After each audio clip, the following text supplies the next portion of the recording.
think the big issue really was that Arla was never able to fully take hold of the side lane, even though he should have been in a position to do it. And change around this time around, it seems as though EDG are going to leave up the cannon, maybe considering, you know, trying to push OMG to ban it away. I'm not entirely sure what the call will be with that pick, but with it open, I will say this. If EDG go towards the Zeri first pick, which is likely, OMG won't be afraid to lock it in super early in this draft. Like, don't be surprised if they go something like Rakan plus Kennen and EDG, with it being up, don't want to have to deal with it. So this gives now OMG the opportunity to snap up that Zeri if they want it. I mean, this is kind of the big adaptation that we wanted to see coming out here from EDG, saying, look, you got to get rid of something cool. Get rid of the Cassante, get rid of the Xayah. Look to see what you can kind of go for right now. Abel has not been able to get his hands on the Aphelios, but does he prefer the Aphelios over the Zeri? That is the question. The answer is no. He wants the Zeri rather than the Aphelios. And honestly, they get to lock in the Lulu here. Gives you such a powerful bot lane and just kind of denies that combination as well over to the side of EDG. Yeah, and just to slightly derail before we get more serious again, I've noticed EDG OMG both hovering the Nila a lot. I'm wondering what the call is there in terms of it's clearly an internal thing. But yeah, there's not a lot of context to it. But if both teams are doing it, there has to be something going on. Something's there. They're up to something. I know they are. Okay, Twitch. Those chickens are up to something. But that's an old school reference. Bringing us back to it is bringing us back to the draft. Go towards the Wukong. I think it makes a lot of sense. Strongest jungle up on patch right now, and EDG. Would they just go towards the Sejuani with that in mind, right? They've got the Aphelios. Do they want to snap up the support matchup? However, I think those are the things obviously going through their head right now. Will they make the same decision that OMG made and just kind of let that one slip through, potentially considering the Annie as a early lock-in again? Folk who had a lot of very strong engages, but of course we saw how the rest of the game ended up playing out. OMG now with the option of matching either the mid lane, because this is where the Annie is most likely going, the top side, or just snapping in the Rakan because they've got the Wukong. I think options are plenty for them, and they will go for that latter with the Rakan. I mean, yeah, going for the Rakan, PP God, having great engages, and with something not as mobile on the other side of this as the Zeri. You have got the Aphelios this time around. He's going to be so much more reliant on things like the Gale Force cooldowns, the flashes, and if he goes with the cleanse as well. Do you want to make notes? Ala has played the Kennen 5 times this year and is 5-0 on the pick. Actually on a bit of a 7-game win streak professionally, if you include 2022 regional finals as well. So definitely something he is able to 100% take over a game on. And now we start to see that EDG are kind of like focusing in and saying, making sure that this Kennen has a good time. We have seen a couple of times where the Malphite just randomly decides they're going to solo kill and ult in on the Kennen, so getting that one off the board. Whereas the other side of this one here, OMG recognizing, look, we got the Wukong this time around. We don't need the Lee Sin to be able to kind of out-skirmish him, so we're going to take that off the board as well. Yeah, I like the call there from EDG to remove away the Malphite, because Malphite, one, also kind of makes Aphelios' life hell, but two, in the isolated lane against Kennen, I think it was the Shy...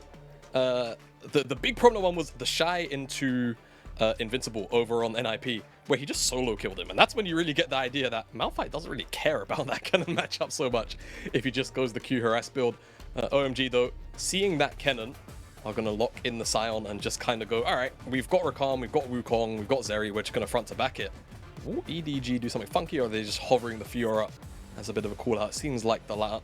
And Viego being hovered, and mentioned the Viego as a potential option for Aki in the last game just because skirmishing seemed to be the memo. But with Lee Sin removed away and EDG seemingly not wanting to snap up the Sejuani as another engage tool, they want a little bit more frontal damage, potential for resets in the team fight. They will go towards this Viego.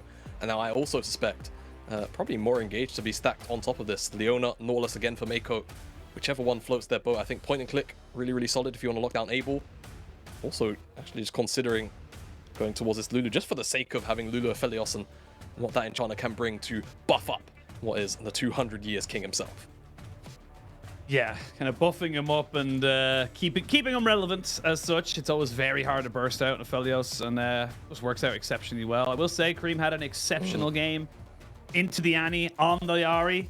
Gonna go for the exact same thing. Came out like 30-40 CS above his opposite number in that first game. Was able to have much more impact, it felt, with those charms. And honestly, Cream It's such an interesting one. I think I saw a tweet a while ago where it was just kind of like, OMG are such a curious team. You either ban out Shanji's BS or you and deal with Cream's BS, or the other way around. You cannot choose both. You have to deal with one BS or the other. And it really does feel like that. Yes, you see a lot of bans towards Shanji here in this draft, but Cream is just as effective, if not, you know, kind of more dangerous than when he gets his picks. Yeah, and I think that just, again, goes back to that theme of growth for OMG, not only as a team but also individually, and just being able to lean on meta picks and kind of, you know, keep your opponents on their toes. Always be making sure that they're ready for the Akali, the Silas, the Yone, the Yasuo, whatever it may be. Any of those mid lane assassins, but always being able to lean on the meta stuff. But I've got to say, in terms of taking a bigger picture look at these two drafts, I prefer what OMG have a lot more. Arguably, again, I feel like I would have taken maybe OMG's draft in game number 1 over game number... over EDG in game number 1 as well. I think for EDG, it's a little all over the place. I think in last game, it was definitely closer to more uniform, but here, you've got, you know, flank angles between either Annie or the Kennen between Ala and Fofo, but then you also don't back up this, you know, potential flank engage with another engaged support. You go towards the Lulu for a little bit of survivability, which makes sense because of the amount of dive, but also it feels like you've tried to index into a lot of things here for EDG. We'll see how things get going. So I think for OMG, it's a lot more straightforward, and the direction is straight. It's a front-to-back composition a lot of the times, and we've seen how strong PP God was at finding those engages in the first place. Jayo's Roar, we are into the rift for game number 2. OMG with the 1-0 advantage. I was trying to see what that sign said. It was like EDG game 1, 2, 3 tick tick tick. They had underneath it game 1, 2, 3, 4 X tick tick tick tick. So just gotta, you know, change your expectations when coming into these things. Sometimes you gotta, you know, kind of bring it up, as we do have the Viego. And I do like that you bring up the way these compositions work, because it does feel like sometimes when we're talking about teams and how good / bad they are, and, you know, compositions, how they function and stuff like that, a lot of the time it does come down to which comp is easier to execute, which comp has a lot easier time of making things happen. And I got to admit, but, you know, I'm right there with you. You look at the pure, simple, you know, point and click engage almost coming out here from OMG. It's going to be hard for EDG to really find those, you know, god tier flank angles. They will be god tier if they find them, but, you know, the miracles are called miracles for a reason. And I mean, to back up that point, I will kind of mention that for the most part, EDG's engages were fairly solid in game number 1. So it's not like I'm concerned that they won't find them. I just feel that OMG as a team are much more likely to be ready for it in this game number 2. And I think just kind of, again, acknowledging the overall learning and growth curve of OMG as a team, I suspect they'll be playing around these flank ankles massively, because, I mean, they've got one of the best Kennen players in the league on their team in Shanghai. I'm sure he'll be calling out where Ala will be looking to attack from plenty. Curious to see where these early jungle paths kind of go for as well. The Viego has been kind of sneaking its way back into meta. It's not as common as such, because the Vi and the Wukong just give you such easy point-and-click engage as such, but definitely can have plenty of impact alongside, you know, some things like that. Because guess what? You know what's really good into team fights? Sion. So you can kill him, steal him, and get yourself an opportunity to maybe go for, you know, a bit of a, you know, kind of a trade back if you can. But that's the thing, though, with the Viego. If you don't get those resets, if you don't find yourself those opportunities, you will struggle to have a massive impact in these fights. Yeah, you definitely will. It's always about first punch with Viego. Very similarly to Ahri as well. So first kill is going to be crucial in terms of who wins the skirmishes, especially when those two champs are taking part in the same fight. As both these junglers collapsing down towards the bottom side, but I think it's more about just covering for each other, thinking that either side is going to be at this party. Difference between them really is that JJ has gone for a full clear, whereas Aki has only got 5 camps. So the Skull is going to go over to JJ. JJ will likely be able to pick up double Skull, and that'll feel good for him in terms of the jungle start. We've seen so many times in this bot lane meta, it is all about those early kind of moments in the game where teams can get themselves a early kill, early summoner, and we saw it against, you know, for top esports versus OMG as well, where so many times Jackie Love was losing out on summoners, not really finding himself an opportunity to get the tempo back, really falling behind in that sense of the game. So Jungler's definitely paying their respects. Definitely due a little bit more there. And look, it's going to be pretty much the same kind of setup, I would imagine, coming into this one as it was in game number 1. It is going to be EDG coming out with a little bit of early advantages, getting themselves, you know, decent leads. I will say Fofo doing a much better, having a much better time of it this time around, you would imagine, into the Annie. Did definitely fall a little bit too far behind for my liking in game number 1. And Cream has already had to blow an early teleport just to try and cover that lane as well. Yeah, exactly. I think very mirrored to game number 1, where Cream did take the first reset, but then after around level 4, level 5, it started being Ahri favored. And we'll see how the trades go, because it's Fofo picking up boots, so a little more movement cooldown reduction, right? But for Cream, a little more raw damage, just coming back with the dark. So it's not a lot of AP, but definitely enough to tilt the scale. Just a bit more in Cream's favor. Shouldn't see too much action, I think, in the early game. I think it's kind of important to mention, though, you know, maybe I'm trying to cast the cursor here, but generally there's not a lot of setup in every lane, besides here, where there's going to be action.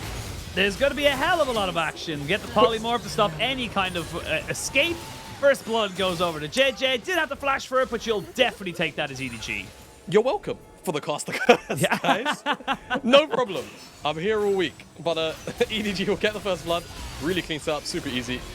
Nothing to really talk about. But now the response definitely still present for OMG. They know this dragon's going on, and they're all on the blast cone. So, they're going to wait for leave? Oh, they thought they could wait for leave. They're going to go over now. They're going to give over the dragon. Aki hasn't been found out just yet. Flash for flash. Abel goes over, cleanse off the exhaust, but can leave survive? He has got the gravitum. They cannot go underneath the tower. Now Aki, kind of in a bad situation right now. Heal gets used by Mako. There's the decoy coming out here. No flash here for PP God, so he's going to have to try and battle dance his way out of this one here. A couple more seconds, and he's dead. Disaster there for OMG. They could have just let it all go. They could have just reset the waves, but they wanted to go for proactive play, and they are punished. Yeah, I mean, I don't know. I'm in two minds about this play. I'll talk about it in a second, just in case there's some shenanigans going on here. But there's so much CS being lost. A couple of plates being shared. Even if it's between 4 members, it's just still more gold going over incrementally between all 4.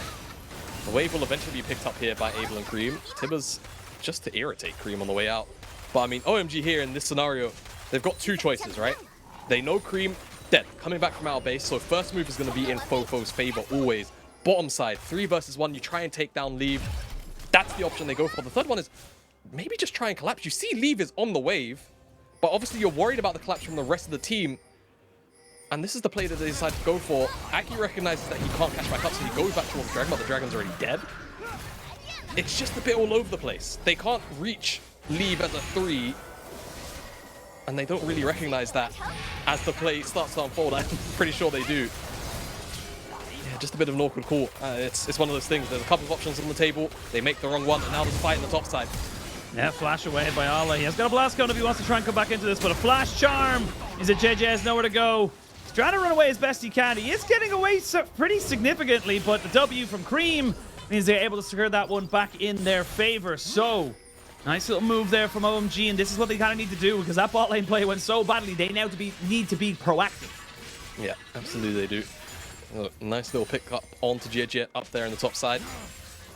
We'll see what more comes of it. This is red-white. I'm not sure how many chakrams Leave has available. 20 in the chamber right now, so we'll just look to shred away at his tower as Abel was on a bit of a reset, doing his best, PP God, to just interrupt this plate take as much as possible, but I think the second one not quite going to go down, so job accomplished, but still more gold going into the Aphelios' back pocket.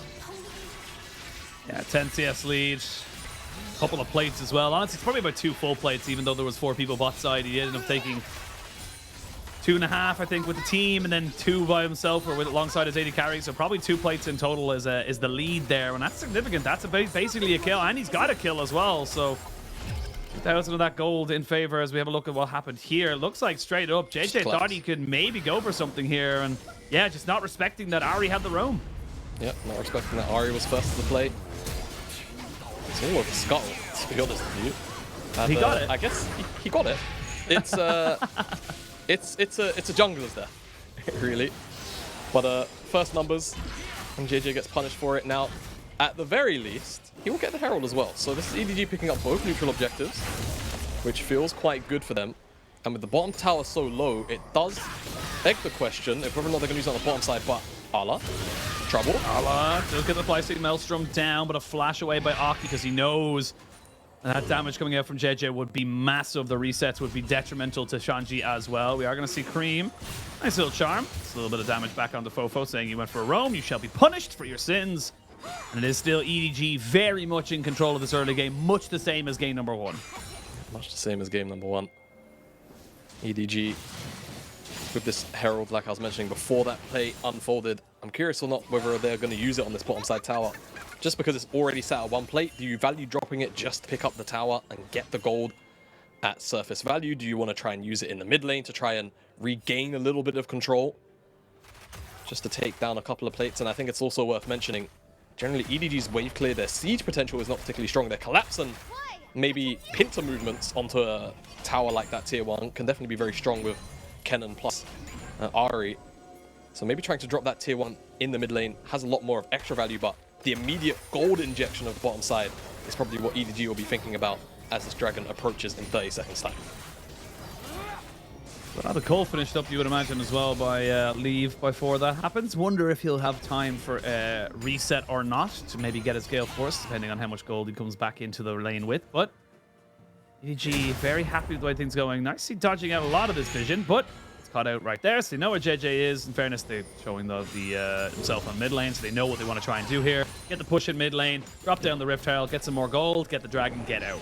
Yeah, I like this. Either one would have been worth it, right? Like we was mentioning, OMG do have some wave clear tools available to them, but whilst not the best, it's more than what EDG have to work with. So dropping that Herald just to get the gold, the priority as well in the mid lane, for them feels like the call because they don't want to break just a 1 plate tower on the bottom side now. Still no flash.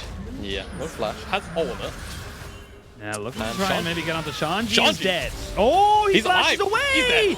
But he gets killed off at the end. The Wukong comes in. Aki stopping the retreat, but does mean he ends up taking the kill away from SHANGHAI. That's going to be a trade back of 1 for 1 on that top side while the dragon goes down.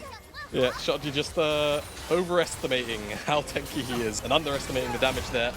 As like you mentioned, the dragon cross-mapped on the bottom side. That was the idea of the play there for Aki. Just looking to find something whilst they lose the dragon. It will be Mountain Dragon this time around as well in this game. No Ocean Soul, but honestly, Mountain, I think with the amount of burst damage, snap, engage potential, bonus resist, feels pretty good on either side. As now more pressure down here on the bottom side. Fofo also has first move. They commit to defend this. And the quickness as well. They're going to maybe try and jump onto Leave here. The Wild Growth comes out to try and stop any kind of real damage. Fofo's coming as well. You got to give up this tower. Yep, Fofo first move has Tibbers out as well. Seems like he had an exchange with Cream in the mid lane to just keep him there. Cream chunked out, healing up on the pots and the wave. Gonna get a plate for himself as Fofo moved down, so will feel nice to have, but still damage being done. And finally, after the complete unyielding presence on the bottom side from EDG, they will get this tower and Leave is propelled ahead, much like he was in game number 1. See, the priority right now from OMG does seem to be kind of give up the bot side. They know they can't really contest it as Gale Force does finally get finished up there for Leave, but trying to really put pressure here onto Ala, who's equal on CS, has got a kill up on himself, but relatively speaking, only a couple of 100 gold ahead of his counterpart. And you can see there, Leave miles ahead of anybody else, really carrying a lot of this gold lead for the side of EDG. Able not too far behind. It is only a couple of 100 at this stage. PP God realizes that might have been a mistake and goes back crying to his mama. He steps away. Fun ignite, just to get the teleport back there from Creep. And right now, everyone just congregating in the mid lane as the Herald's up in 90 seconds time, so that'll be the next objective available for these teams to scuffle over. I will say, however, even if OMG go back to base relatively soon and pick up some of their items, I would still favor EDG in these early skirmishes for now. Ala as well, I imagine. Having the Cole, picking up that solo kill, has 2 plates to his name. Probably has gold for an item, at the very least, if not this wave, then the next, if he's not already sitting on it. But OMG, or at the very least Aki, he's on the hunt. Now the issue is, Cream's not here just yet, but he's got Spirit Rush. He's got Spirit Rush, and there's no stun available for Fofo, and you can see they want to immediately try and take him out. The stopwatch is massive. Can they get the resets on? Because Viego, so far so good for JJ as he tries to just kite this one out. Aki's going to have to give up his life. It's a trade of 1-for-1 in favor. Not in favor, it's an equal trade, but OMG were the ones who instigated it. Yeah, OMG instigators, 1-for-1. I guess you'll take it for now, but JJ getting more gold. He was already kind of far ahead. It's going to feel like a bit of a pain in the backside because, again, we've mentioned how important it is for first kills in these skirmishes, especially with Ari and Viego on either side. That was a combination you saw a fair amount of last year. It was actually Ari Viego as a duo, and you know, getting that first pick became so important. If you saw the first kill go over to that duo, then they'll just take over the fight with the Spirit Rush resets alongside the Heartbreaker in this case. Split as we come out of the replay immediately because Leave. He's looking for more. Abel goes in within melee range, but he's got support from his team now. You can see they're trying to go on the backside of this one. Leave just will not die. And eventually gets taken out. Ala on the back end cleans up the kills. Triple kill for the cannon. And that was all of OMG looking to make something happen, but Leave just refused to die. Leave refused to die because he had the Mako shields, but not only that, on the top side, whilst the dive was going on, JJ blocked Shanghai's ultimate, so the collapse couldn't properly come through from the side of OMG. Great coordination on all ends from EDG, and now they'll be rewarded with this second Herald as well. Huge swing in this game with now 6,000 gold and a Rift Herald at 15.5 minutes. Definitely going to need a replay on that because it looks like it's actually Leave who instigates it, but then just too much of an overstay from OMG means they just can't do anything about the, you know, the kind of the setup. Yeah, no, exactly. I think Leave steps a little bit too far forward, it seems like. Fofo will just chunk out Aki. It's not lethal damage by any means, but just get a look at this. So yeah, Leave steps too far forward, gets engaged on, but then he's got Lulu shields, all that good stuff. Flash away from the ultimate.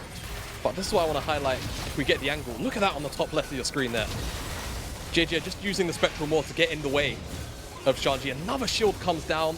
Graviton Root as well to lock down not only Cream, but also Shanghai, who was approaching on him. Great angle, honestly, from the observers. Whilst that was going on as well, of course, Shanghai decided to murder the backline. I mean, this could be the straw that breaks the camel's back right now for OMG. EDG very far ahead in this game. Already have 2 dragons as well. This would put them onto Soul Point. It's a Mountain Soul as well. Don't have a native tank, but having those extra resistances can be huge. So OMG so far tanking up the dragon there. Taking a little bit too much damage, you would imagine, for their liking. Dragon resets. Cream still on a little bit of a flank, but walks any further forward and he will be spotted out now. JJ still in the... They must see him now. They must see him. They're going to go in. They're going to try and get on top of him, but there's going to be the ultimates down. They're crashing and coming in. Ala just trying to get his Lightning Storm to go do something, but just can't get the damage out. The 2-for-1 trade, but look at it. Leave. He's on the Aphelios. He doesn't have the red. Oh, not quite able to catch on top of him. They don't get the charm, but they've isolated him away from his team. These chakrams are doing work right now. Cream gets out the perfect stopwatch. Triple kill coming in from Abel. And my God, did OMG need that fight. Oh, they really did. They really did. If this dragon goes over as well as losing the fight, the game just starts to feel a bit doomed, doesn't it? It starts to feel like you're thinking about a game 3, but it goes their way. The exhaust clutch as well in stopping Ala from having true backline access. Really, really good stuff. And I think just the fact that OMG were able to just put so much damage into what little front line there is available to EDG really pays dividends.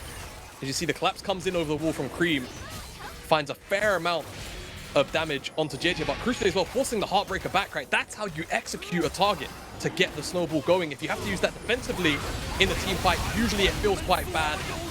He dashes back into a whole bunch of damage, and whilst the mix of it is going on, Fofo looks for a Tibbers and just doesn't find anything huge, or looks for an Engage rather. He doesn't even have Tibbers to use it on the top side. At this point, it gets a bit dicey with Leave having so many chakrams and good guns. And the seal shots do fly wide. He dodges on a couple of them as well, but eventually it's just 3-1 that you can't out damage.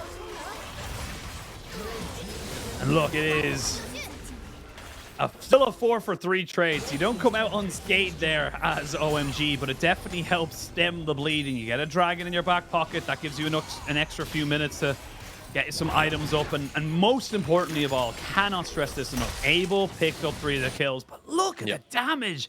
Leave. Just doing so much. And this is why he was the rookie of the split. And I have to put my hand up and say he dealt 5,000 damage there. He missed his caliber moment. I think he threw out the chakram one.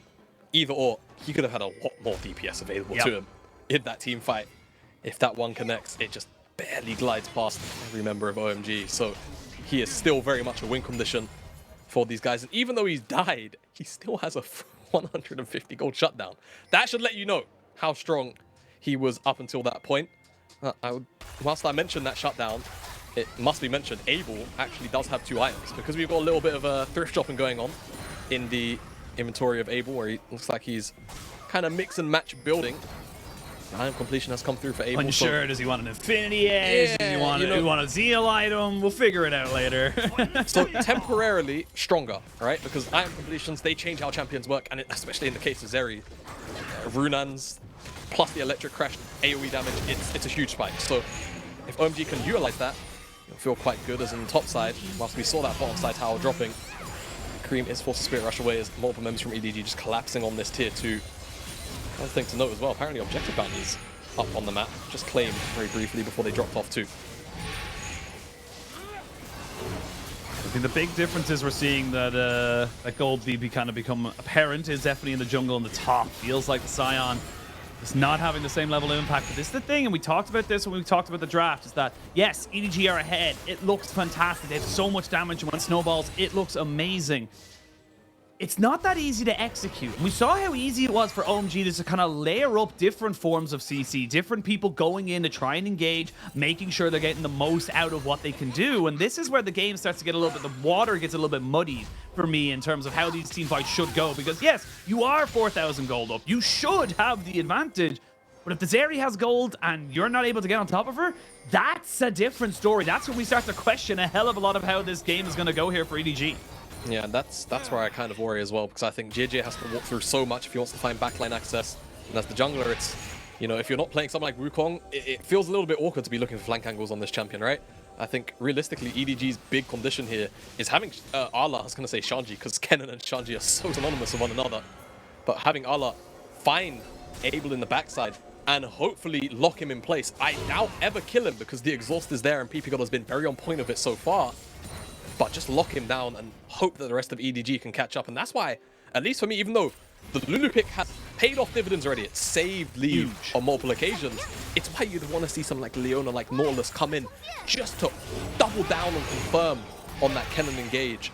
But for now, EDG, despite that, still have the lead, still have control of the map. And the onus is still on OMG to turtle out this game and keep things playable. PP God gets caught out on Vision. And it's 4v5 on the map all of a sudden. 4v5, I will say the good thing for OMG is that he will be back just in time before this dragon spawns, but it means they have no real engage to defend this tier 2 in the mid lane. They will end up getting themselves just a little bit of free gold again. It will be traded back on the top side, but tier 2 worth more than tier 1, and I'll oh boy. Thinking about maybe going for the gates. There is a Banshees though, so it would take a while to burn through Cream. I'm going to be honest, I wouldn't like if he goes for it, simply because if he used his ultimate, it's not there for the dragon.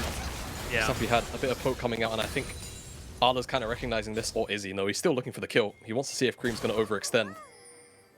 I mean, it makes sense. It looks like OMG are just giving up this dragon. Yeah, seems to be the case.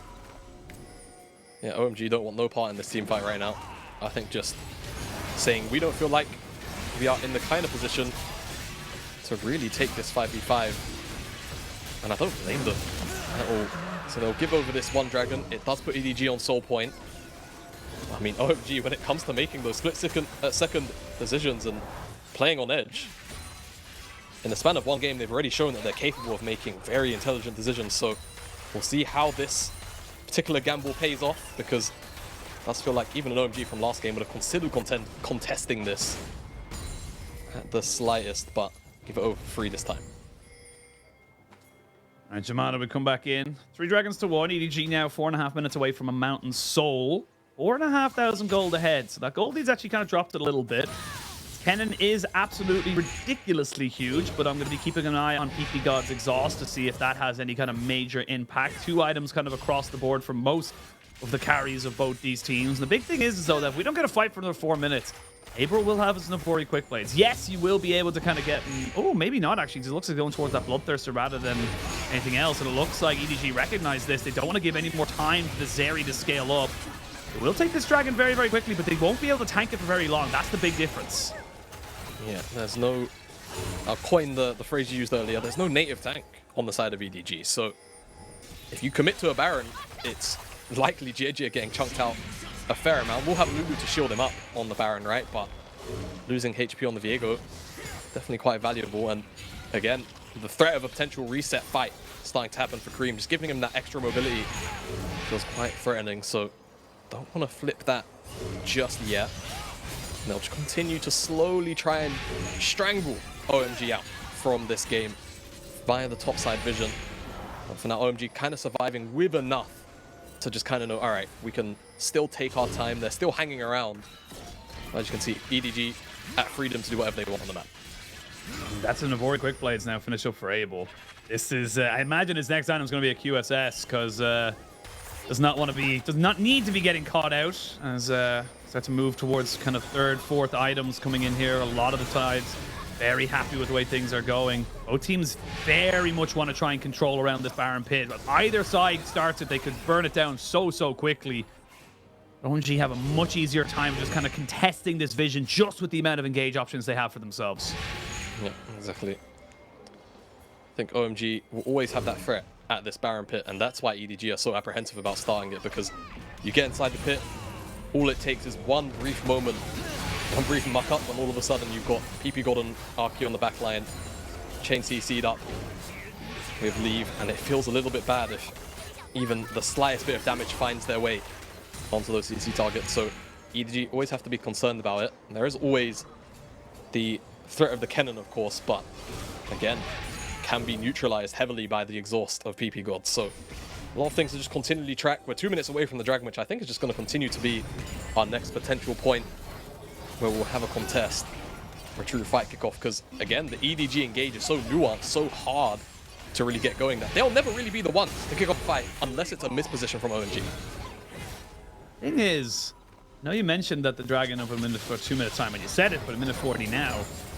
There is no vision for anybody on that bottom half of the map. Nobody has been setting up anything there, and it's because of the amount of pressure that's been putting in onto this top side. They know that if either team gets a couple of seconds free to start this Baron, they'll start it and they'll take it. Void Staff finish up for Ala, that is huge right now coming into this next potential fight.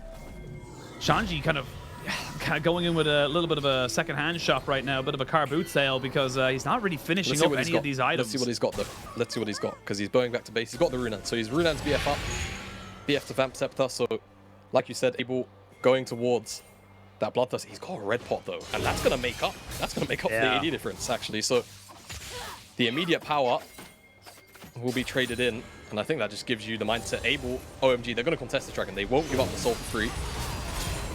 But right now, it's EDG River first. And again, checking into Annie is always going to be scary. Checking into Kennen, same thing. They have to track where that lightning rat is. OMG can very quickly find themselves in a whole bunch of hurt. Sorry. Absolutely agree. Leave staying in that mid lane just to gain control of it. We'll have red and white very soon. Once he burns through the Inferno ones. Actually losing out a little bit of the red gun power right now, so not ideal situation, but you can see Aki moving himself around. They don't want just the Dragon, they want the fight as well. OMG setting themselves up to really break open this game and potentially break open this series as well. Here we go. Mako has to flash away. They're going to see Shanghai kind of moving in. He flashes back. 2-man stun there from Bobo, but there's no follow-up. Leave has to flash away and keep himself alive as Aki finds himself on the backside, flashing away from the rest of the team. Now the Heartbreaker comes down. That's going to be Shanghai going down. EDG just using this massive gold lead they've got for themselves to overpower the rest of OMG, and OMG cannot get the engage off. No, not ideal. I think they're just going to give up the soul as well. Shanghai, it just feels like Leave oversteps for a second, and he wants to try and either connect with the ultimate or force the flash. But he just goes too far forward. He gets Mako's flash, and once he gets Mako's flash, he has to just cancel the channel on the ult, but he just goes that bit further, and because he does that, easy to actually take down, and now EDG opportunity to get this Baron started. Smite for Cream.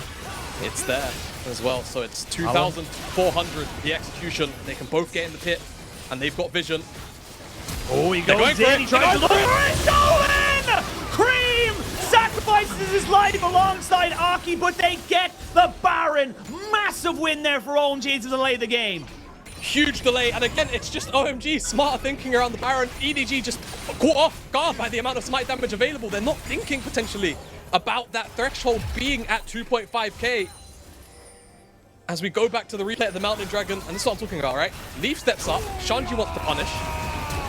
The flash comes out, and he just goes a bit too far. JJ's also in that pixel brush, and as soon as that lockdown comes in, it's not enough. The engage comes out from Aki, but there's no follow-up because Fofo finds a two-man stun on the backside, so no one else can catch up, specifically PP got to maybe get a fight truly going, so Shanji's isolated.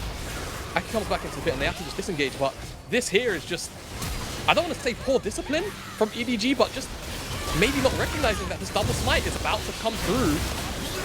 And even if Aki and Cream give over their life, 3 members still have Baron, and it's just another massive delay for the next couple of minutes. And Elder spawns in 4.5 minutes time. That's realistically where OMG are just gonna sit on their hands and wait until. And because we're 30 minutes into the game machine, 5k gold, it doesn't really matter that much, right? As long as the carries, the core carries have equal items, both teams are gonna be happy to just go at it and headbutt each other. Be huge there. Even with the smite from JJ, it was 3,600. That's probably why they weren't expecting such amount of burst, not including any kind of abilities coming in and hitting anybody. An important thing as well, Ala flash back into the pit to try and stop that steal. Loses that summoner from himself. You can see Aki now on the side trying to see if he can maybe make something work for himself, but massive, massive win there for OMG. Keeps their hopes alive in this game as a Bloodthirster finally gets finished up here for Abel. He's on 4 items. If Abel can just keep himself safe, get that positioning down, which we've seen him throughout this playoffs, you know, kind of run, this could be huge now. This is becoming down to execution, no longer about that gold lead.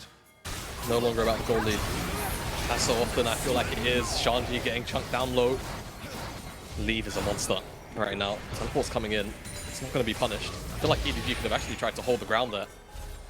Maybe try and see if they could blow some spells out of Cream, but I'm not going to do that. They just want to commit for this tower on the bottom side, get the tier 2 slowly again. Kind of just keep OMG in base, but they're actually quite a bit here. Tower's going to drop on the bottom side. The rotation's finally coming in from OMG, but it's late.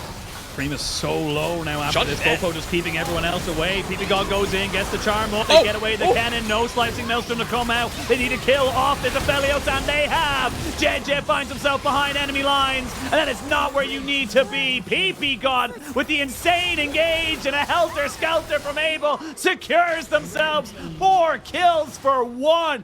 OMG, you just cannot count this team out.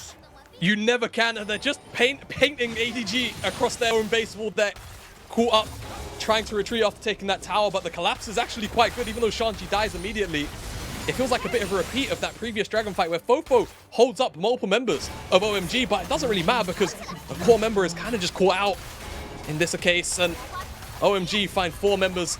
They're just going to get inhib. They're going to punish with an inhib off the back of that.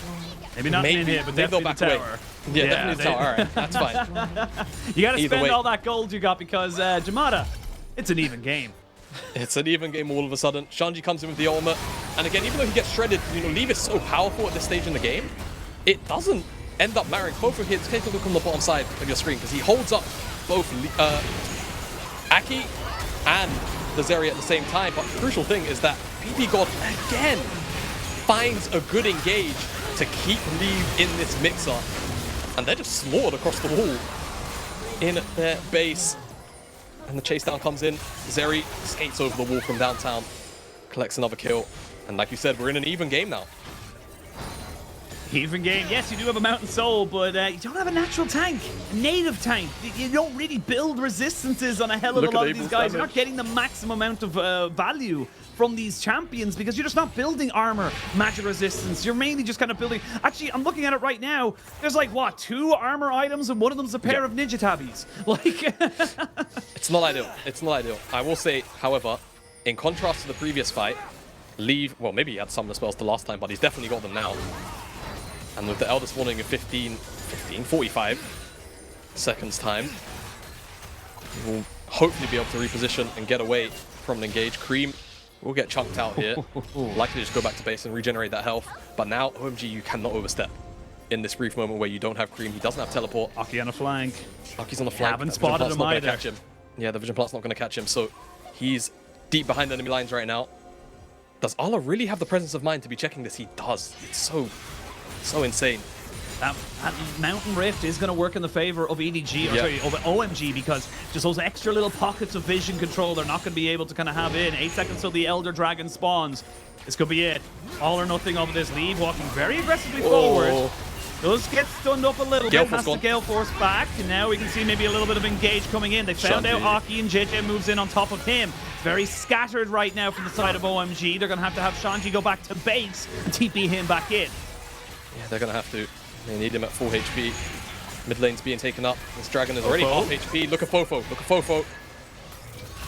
Don't know exactly where he is. Now they do. He flashes in, but he only gets it onto Cream. Not ideal. Nobody else follows up. The dragon down to 6,000 HP. They're trying to go for this. The electric crash comes down. They jump on the lead. There's going to be the slicing maelstrom down. But Andy and Kennen delete it in an instant. Able trying to carry this fight, but look at Leave. He's still alive. He's still kicking, and he's still pumping out damage. Nothing to be done now for the side of OMG. Aki will fall, and the Elder Dragon will be going to EDG. Yeah, so much AoE damage comes out on the back end on to Abel as he skates forward. And unfortunately, he skates forward into the weighing hands of JJ, so he takes the form, and EDG have 2 Fed AD carries on their side to clean up that team fight. OMG definitely could have had that one, but Elder goes over, and they should get the Baron. And you'd imagine EDG will look to try and put the finishing touches on this game number 2, but it feels like a mirror image so close to it. To game number 1, where OMG fall behind in the early game but claw their way back in the mid game. But this time, those later stage team fights go the way of EDG. A real contest coming out here from OMG. Maybe they look to try and get a Q over the wall. I have seen Jeanna Tornado steal Barons, so you know, I'm not going to be super surprised if it does happen. But Cream TP down the bot side just to make sure they could secure it. And actually, the minions took the mid lane inhibitor, so this isn't even the worst situation for OMG. They're not out of it just yet. Okay, I mean, it's going to play its part in slightly delaying EDG on some shoves. And let's get a look at this team fight as a whole, because Fofo doesn't find the connection onto both PP God and Cream. It's just Cream that he finds, but the charm crucially misses, so there's no lockdown onto Fofo. Whilst this is all going on, the backline engage starts up, but Leave is able to flash away from it, and PP God doesn't actually find any connection, and at this point, he just opens up with the Caliber and swaps over to the Infernum. It's AoE damage, and like I mentioned in the post breakdown, yeah, again, another charm, but the fact that there's so much AoE damage that gets skinned up by Abel, he skates into JJ and just gives him the airy form. Got a minute left of Elder Dragon, 2 minutes of Baron. They might look to try and just end the game right here, right now. See how afraid they are. Red, white, let's fight. Leave wants to be carrying himself into an equal game status. It's going to be an immediate cleanse. They look to try and engage onto Leave. They're looking to try and catch him, but Aki cannot make it work. Ole goes golden. The Scion is dead. They do kill off the Kennen, but the Rakan is now down 2. Nexus turret number 1 has fallen. They're jumping straight in onto this backside. EDG, they will not be throwing this game away as JJ gets a triple, and we're going to a 1-1 scoreline. Even after game 2, 1-1 apiece, and EDG strike back. And that's a little more reminiscent of the EDG we know. Even if they make a couple of mistakes here and there, they will claw their way back to that victory point. OMG not able to pull off the same shenanigans in game number 2 like they did in game number 1. And I think a lot of it just kind of comes down to just small